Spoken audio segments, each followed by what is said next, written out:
wọ́n fẹ́ wá òótọ́ jáde wọn ní rí wá jáde bá ti kú rí pé òótọ́ ni wọ́n lè má gbà pé òótọ́ ni. If they like make them go school, if they like make them no go, you no consign me. Gbogbo àwọn nǹkan bẹ́ẹ̀ yẹn àwáwí lè mí rí sí. bó ló ṣe fẹ́ bẹ̀rẹ̀ ṣé abídí náà fẹ́ bẹ̀rẹ̀ ní abébísí so mi nígbàgbọ́ nú ẹ̀. èmi ò believe pé ẹni tí ó kàwé lè ṣààrẹ orílẹ̀-èdè bọ́ ó possible ṣùgbọ́n ní ti bàbá Tinubu tán sọ pé àìsọ̀rọ̀ lèmi rí yẹn sí. mo ń wò pé ẹ̀tanú àbí. Nobody really know whether even school dey matter again because the way wey Nigeria dey like this school e no dey really count for politics. ẹ̀yin olólùfẹ́ wa ní Kilarigbo mo kí yín pé a kú dédé àsìkò yìí orúkọ tèmi ni Oyindàmọ́lá Ọmọ́tọ́lá ọmọ tó dùn ọmọ tó ṣàtàṣàtà bẹ́ẹ̀ ni a ti bọ́ sí ìgboro láàárọ̀ yìí láti máa bèrè ọ̀rọ̀ lẹ́nu àwọn olólùfẹ́ wa ní ìgboro ẹ kúkú ti mọ̀ pé ìgboro náà láti ń gbọ́ gbogbo bó ṣe ń ṣẹlẹ̀ lọ́wọ́lọ́wọ́ báyìí a máa sọ̀rọ̀ nípa ààrẹ orílẹ̀-èdè wa ìyẹn Bọ́lá Ahmed Tinubu nípa gbogbo rògbòdìyàn tó ń ṣẹlẹ̀ lọ́wọ́lọ́wọ́ látàrí wípé ṣó lọ lé ìwé àkọ́bẹ̀rẹ̀ àbí kò lọ láìpẹ́ iná là ń gbọ́ ọ̀rọ̀ lẹ́nu ẹni tí wọ́n jọ ṣe ìdíje fún ipò ààrẹ orílẹ̀-èdè ìyẹn Atiku Abubakar tó sọ wípé kí Tinubu jáde kó wá sọ fún wa báwo ló ṣe ṣe tó jẹ́ pé kó kàwé àkọ́bẹ̀rẹ̀ àti girama tó fi wá sọ pé òun ka ìwé ẹ̀kọ́ gíga ẹ̀yin tèmi ìbéèrè tí wọ́n máa béèrè láàárọ̀ yìí náà ni wípé ǹjẹ́ ó ṣeé ṣe fún èèyàn kí ó má kàwé àkọ́bẹ̀rẹ̀ àti girama kó dẹ̀ di ẹni tó lọ sí iléèwé gíga tó dẹ̀ ka ìwé gba oyè ǹjẹ́ ó ṣeé ṣe kí irú ẹni bẹ́ẹ̀ kó jẹ́ ààrẹ orílẹ̀-èdè bó tilẹ̀ jẹ́ pé ó ti jẹ́ gómìnà ìlú ìrí tẹ́lẹ̀ eléyìí la máa béèrè lọ́wọ́ àwọn èèyàn wa nígboro láàárọ̀ yìí ẹ máa bá mi ká lọ. Well done, sir. Good morning. Abeg, wetin e be your name? My name is Mr. Godspower. Okay, Mr. Godspower, you're welcome. I know say you be a current Nigerian person and you don dey hear about this matter wey dey go on between Atiku and Tinubu wey Atiku talk say Tinubu no go primary and secondary school how e come take the way e go university higher institution and all that. Shey you feel say this matter na just talk of say because of say dem dey fight for political ambition or you feel say truth dey inside this matter or you feel say person wey no go primary and secondary school e fit become governor not to talk of president for this our country wetin you feel about this matter. Sister me politics na dem know themselves. My own be say make I see food chop anyhow wey dem wan do am anybody wan well rule make him rule but my own be say make I see food chop na be my own. So I no fit talk anything. If they like, make them go school. If they like, make them no go. You no consign me. Now if make them give us food, make we chop. No be say make you chop, make you belle full. Make I chop, mind my own. Even if person no go school, you no consign. Now make my see food chop. Make I train my children. Now be my own. My name na Mozwapo William. A country where person go wake up, come out say na in turn to rule. Why something like that no go fit happen? There is no criteria to rule. There are some set of people, some few people that will sit down and decide that after you, na me. So after this one and this one, so that is why he was able to wake up and say na in turn. So nobody really know whether even school dey matter again because the way Nigeria dey like this, school e no dey really count for politics. For politics. For politics at all. Person wey go school wey dem swear in one day wey dem swear in e no go check wetin dey happen for office say e don remove subsidy wetin be the evidence say e go school e no suppose to go investigate go see wetin dey happen for whether there is something like subsidy or there is nothing like that before e take action. If you hear say dem go comot something you no know the meaning of the thing wey dem wan comot you go just join dem say you go comot am you no fit just join like that you go have to know wetin dem wan comot first because we have also see several talks come outside say for the past 8 years there have not been subsidy in Buhari regime and they don comot even for TV they don talk say companies wey dey pay federal government say dey pay subsidy to make dem come out make dem bring the receipt wey dem take receive payment from federal government wey we know say yes they don dey pay this thing tey so now dem remove am so that we go know say of a truth there have been subsidy. This thing is very simple if actually that error no dey inside this thing wey dem dey cover no be for this country somebody wake up say people wey get power to rig na dey enter power he talk am finish come talk say na mistake he make even him wey enter there he use him mouth talk say Nigerians are disappointed that they are not their choice their candidate is not standing where he standing. So all these things, do you need a magician to tell you? It's not by school, no be by school. As a Nigerian, the only thing we believe now when you see Nigeria still dey move peacefully, so we don give our life to God. We just hope on God, say God go help us. It's true that there is a role human being need to play, but just that na only Nigeria you go push to war. It's as if you push something to war, e go bounce back. But Nigeria go add additional strength, break the wall, enter, find another route, enter. They no get strength, they no get anything to bounce back. So, Thank you very much. yeah, thank you very much. Thank you. Have a nice day. Orúkọ mi ni Olúṣọlá. Gbogbo àwọn nǹkan bẹ́ẹ̀ yẹn àwáwí lèmi rí sí. Gbogbo nǹkan tí wọ́n ń béèrè yẹn láti ilẹ̀. Ìgbà tó ṣe gómìnà ìpínlẹ̀ Èkó fún odidi ọdún 8, wọn ò rí gbogbo yẹn. Ó ṣe wá jẹ́ pé ìgbà tó di ààrẹ wọ́n ṣẹ̀ṣẹ̀ wá ń wá gbogbo yẹn náà ń wá jáde.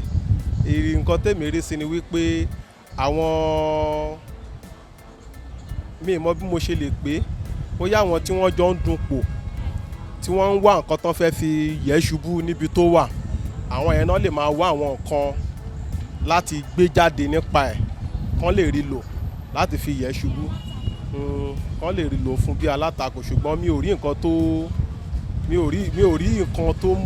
tó fẹsẹ̀ múlẹ̀ lórí gbogbo orú nǹkan bẹ́ẹ̀ yẹn.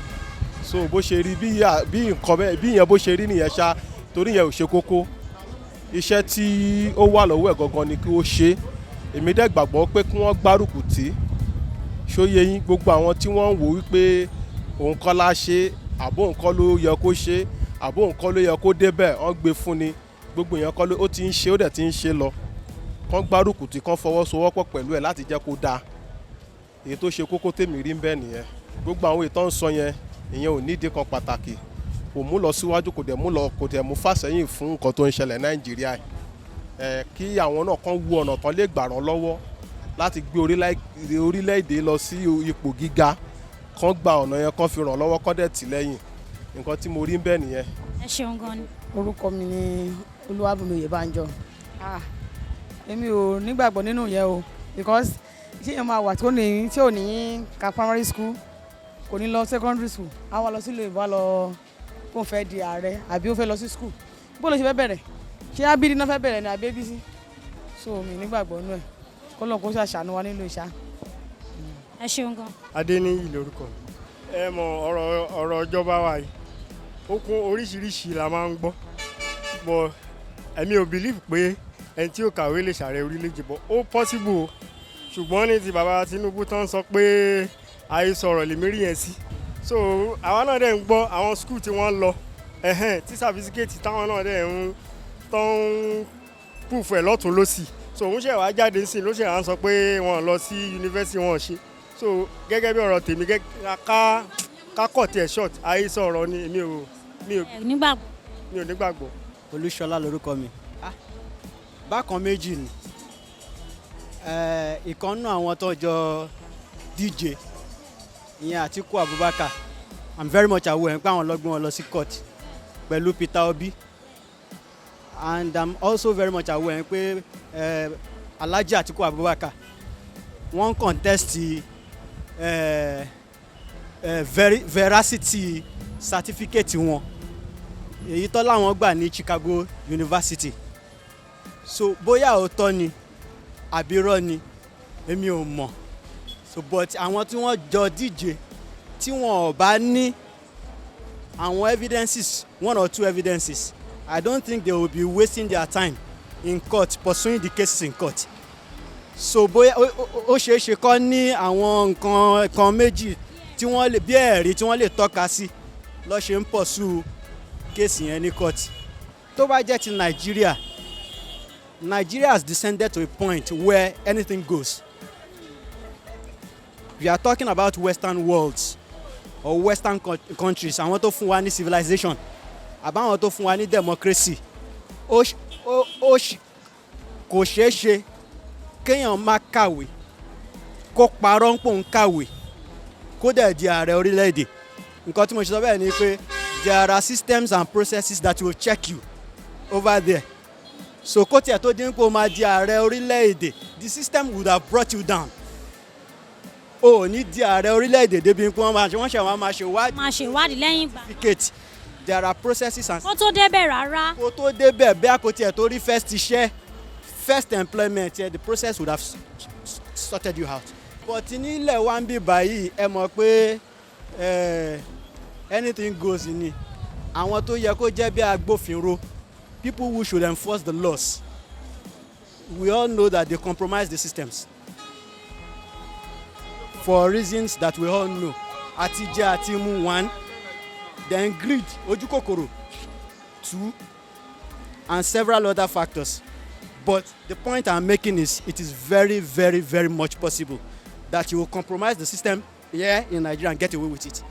Because láwọn systems tó lè check àwọn tó tún yẹ kó jẹ́ bí agbófinró, they are vulnerable. Ó easy láti rà wọ́n. So àwọn iṣẹ́ wọn tó yẹ kó ṣe láti gbófinró tó bá ti ṣe àwọn fún wọn ní inducement wọn á gbójú kúrò wọn ní ṣiṣẹ́ wọn bí iṣẹ́. That's the point I'm making.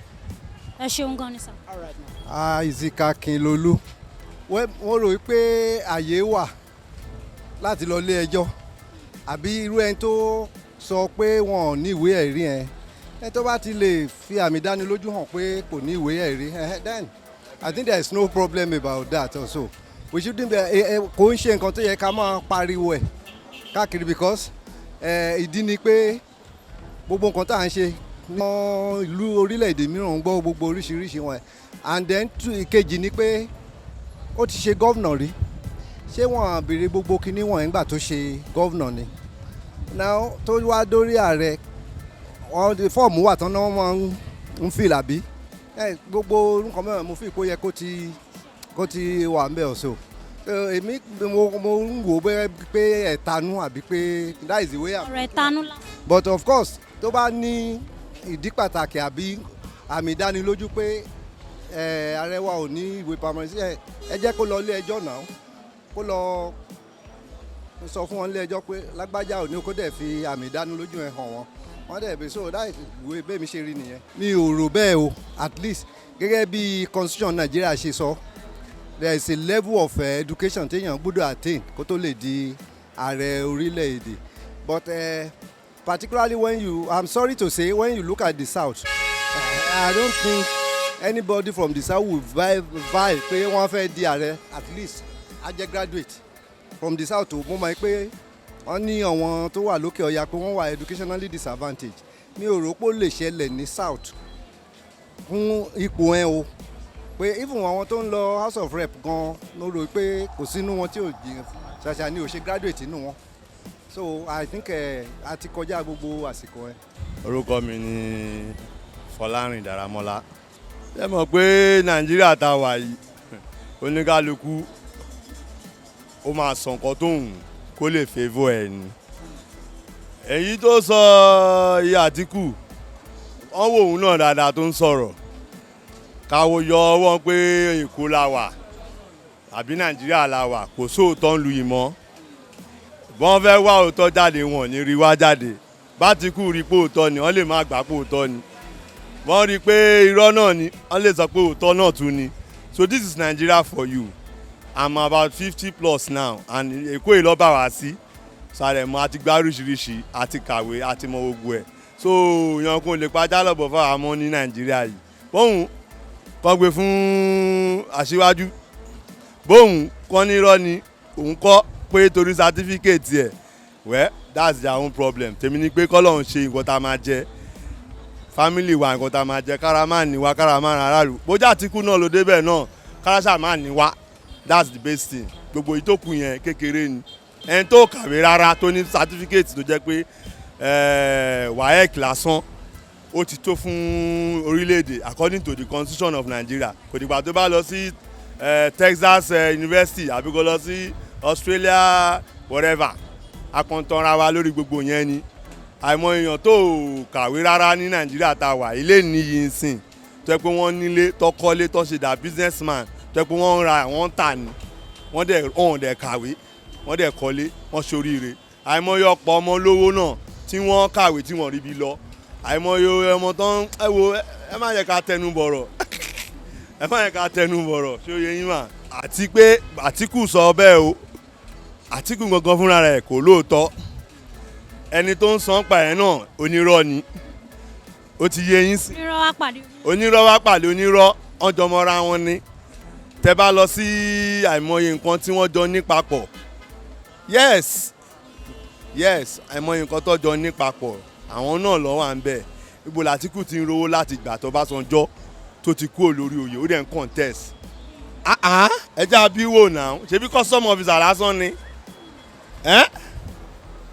it's ordinary custom officer adẹ̀gbọ́n pé Tinubu náà tán ló ṣiṣẹ́ ní Mobi tó padà wá jọyìn Afẹ́nifẹ́re tó di AD aspirant tó wá di gómìnà Èkó àwa náà wà ń bẹ ǹjọ́ náà lọ kò ṣe pé bóyá jìnnà sí wọn yes gbogbo ẹ̀ náà òjòrò náà ni tóun náà fi débẹ̀ yes ẹni tó fèrú gbàbùkù ni tínú ẹ̀ ń dùn kó kọ́ntínú kó máa ṣe ẹni tó ti fèrú gbà náà kóun náà máa kọ́ntínú èrú lọ́ fi ń gbà nǹkan Nàìjíríà yìí kò sẹ́ni tó lóòótọ́ ní gbogbo wọn èrú ni gbogbo wọn fi ń gbà yes I'm saying it openly yes you can quote me anywhere èrú ni everybody fi ń gbà that is why tí ìlú wa ò ṣe lọ síwájú oúnjẹ ló wọ́n yìí gbogbo ẹ̀ ló wọ́n tóun náà bá débẹ̀ nǹkan òun náà ni ẹ wo ìyá mi.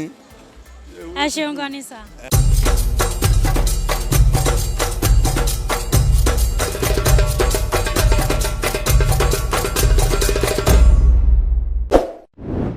Kilarigbo Live TV ìkànnì amúlùdún àkọ́kọ́ tó ń gbé àṣà àti ìṣẹ̀lẹ̀ Yorùbá lárugẹ. Atagbantagba lóde tagbangba ló ti pápá tó ní kí lóní tagbangba ó ṣe. Àwọn gbàǹkọ́gbì alárinrin ètò ọ̀dọ́ wa ló sodo sí.